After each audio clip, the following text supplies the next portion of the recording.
Coucou mes chers amis, ici c'est Olga, votre maître en Feng Shui personnel.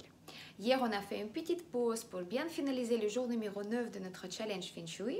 Et aujourd'hui on continue avec le jour numéro 10 qui va être le jour de finalisation de notre challenge.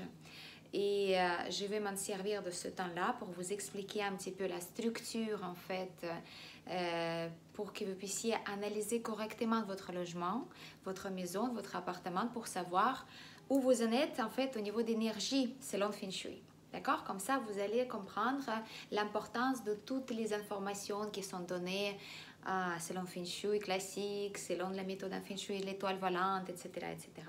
Je reçois beaucoup de questions de votre part par rapport à différents sites internet que vous trouvez sur, voilà, sur internet par rapport à Feng Shui, les méthodes, etc., etc. Ici, il faut comprendre une chose qui est très très importante. Quand vous êtes déjà, vous vous êtes servi d'une formation par rapport à Feng Shui selon un seul site, et après vous allez trouver une autre information contradictoire ou n'est pas très identique à celle que vous avez trouvée au premier site, vous allez vous poser question, est-ce que c'est correct cette méthode-là? Qu'est-ce qui se passe? Pourquoi les informations sont différentes? C'est tout à fait normal. Vous savez que chaque maître de en Feng Shui, les grands maîtres en Feng Shui, ils ont ces méthodes en préférence, moi aussi. Chaque maître, il va interpréter les anciens textes à sa manière, à sa façon. Chaque maître, il va privilégier des écoles en Feng Shui plus que des autres, parce qu'en Feng Shui, il existe différentes écoles en Feng Shui. Et c'est vrai que le mix de toutes ces connaissances par rapport à différentes écoles en Feng Shui, il peut donner vraiment le résultat. Donc, en résumant toutes vos questions par rapport à comment on va faire ci, comment on va faire ça, moi je vous conseille une chose. Quand vous êtes décidé de suivre un maître, comme moi à l'époque, j'ai décidé de suivre un seul maître, je prends en considération que ces méthodes, parce que j'ai confiance à ce maître-là et je sais que c'est comme ça que Feng Shui il va marcher pour moi. Si je vais me disperser dans différentes méthodes et différentes interprétations de Feng Shui, je vais vite me perdre et je vais vite perdre l'espoir ou la foi à cette méthode ancestrale qui est très forte. Parce que comme je dis, chacun il va interpréter ou s'exprimer différemment sur les mêmes sujets. Donc, si vous êtes déjà en train de m'écouter ou suivre mes conseils, je vous conseille de continuer d'écouter ce que moi je dis et ce que je vous propose. Comme ça, vous n'êtes pas sorti de la méthode, en fait, on peut dire comme ça. Mais si après que vous m'avez écouté et vous avez appliqué les conseils par rapport à même le challenge, ou bien, voilà, si vous regardez une vidéo au sujet des étoiles volantes, vous avez tout appliqué, et après, vous tombez sur un site qui vous propose des articles selon Feng Shui, l'étoile volante, etc. Et il vous dit, en fait, l'auteur de ce site-là, il vous propose de faire autre méthode pour corriger, par exemple, l'étoile volante. Dans ce cas-là, n'attendez pas que ces deux méthodes-là, elles vont marcher. Ni le mien, ni celle de ce site-là. Parce que soit vous choisissez une voie que vous suivez et vous respectez la voie que vous avez choisie, vous respectez votre temps et votre confiance en vous, soit vous écoutez tout le monde et après vous allez vous perdre dans toutes les méthodes que vous allez trouver à gauche, à droite. On est au XXIe siècle, c'est très bien parce que vous avez quand même l'accès à l'information qui est libre, mais à l'autre côté, il y en a beaucoup de gens qui copient les autres. Et quand on copie les autres, c'est pas forcément qu'on va copier à la lettre.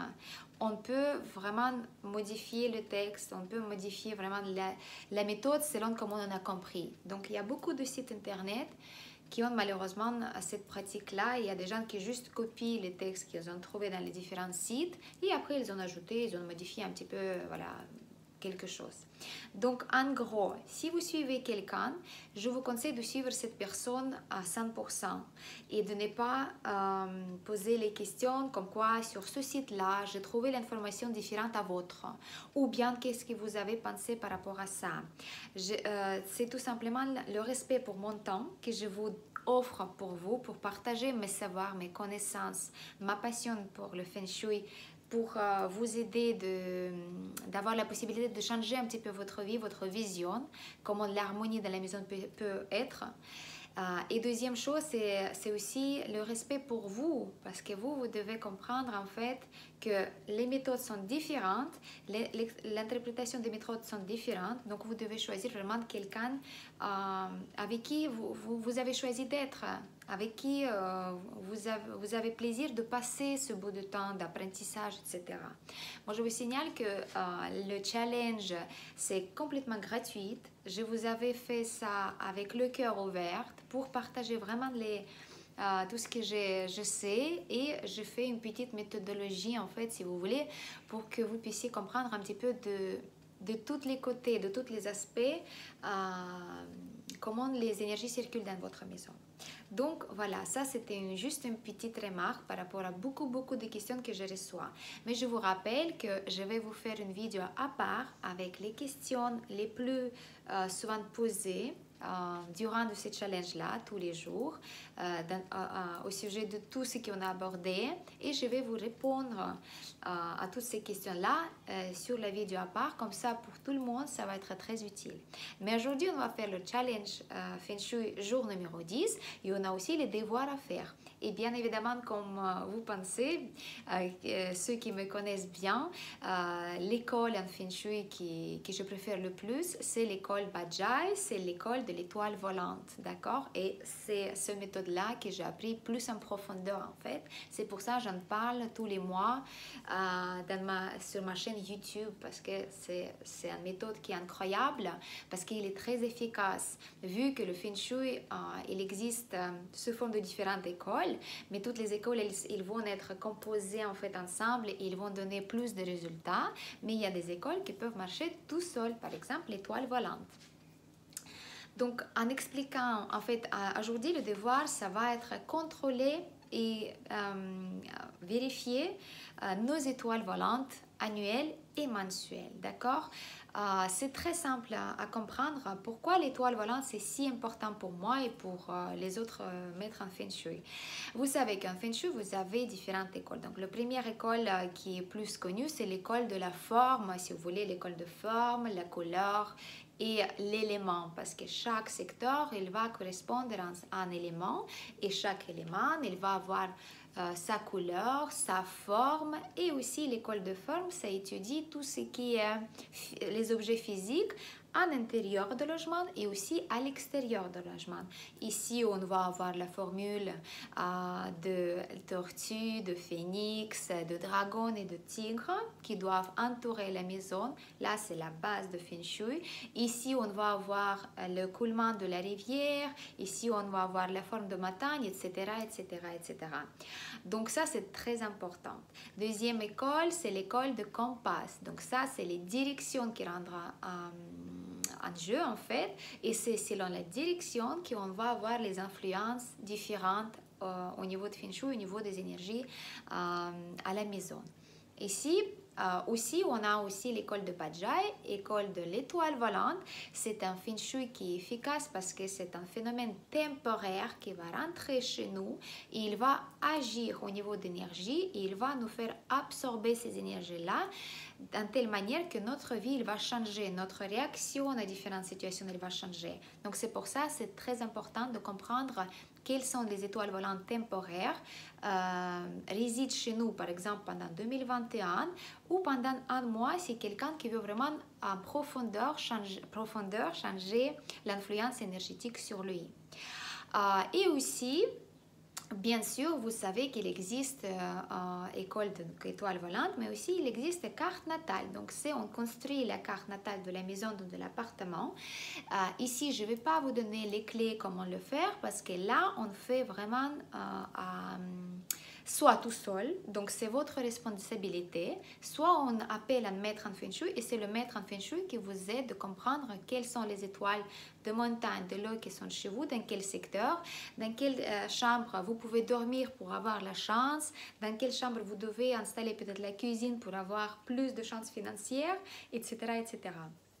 Donc l'étoile volante de la carte natale, c'est très important. Mais sachez, mes chers amis, que si vous savez pas votre carte natale de la maison, de l'appartement, vous savez pas, alors maître en Feng Shui, ils disent comme ça. Si vous ne connaissez pas quelque chose en Feng Shui, il ne faut pas prendre la tête. Vous pouvez quand même utiliser la méthode d'étoile volante temporaire, donc l'étoile volante annuelle ou mensuelle, mais tout d'abord annuelle et après mensuelle, bien sûr.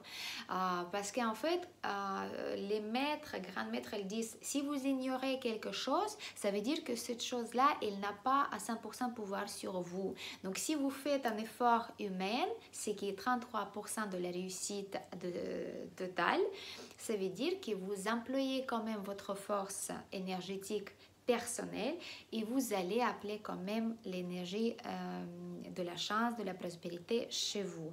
Mais il ne faut pas prendre la tête, il ne faut pas aller chercher dans différents sites qui proposent différentes interprétations.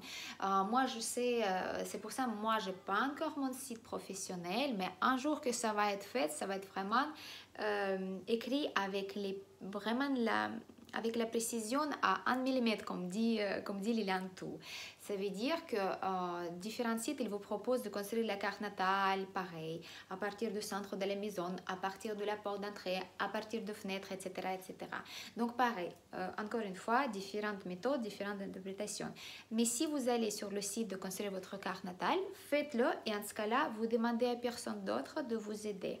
Ou bien vous appelez un maître en Feng Shui à qui vous avez confiance et ce maître en Feng Shui qui va vous construire la carte de la maison pour vous donner les clés par rapport à les pièces, quelles sont les énergies positives ou négatives résident chez vous et comment vous pouvez les utiliser. Ça veut dire cette pièce-là, elle est bien pour travailler, cette pièce-là, elle est bien pour activer la chance financière, celle-là, elle va vous donner la chance dans l'amour, etc., etc.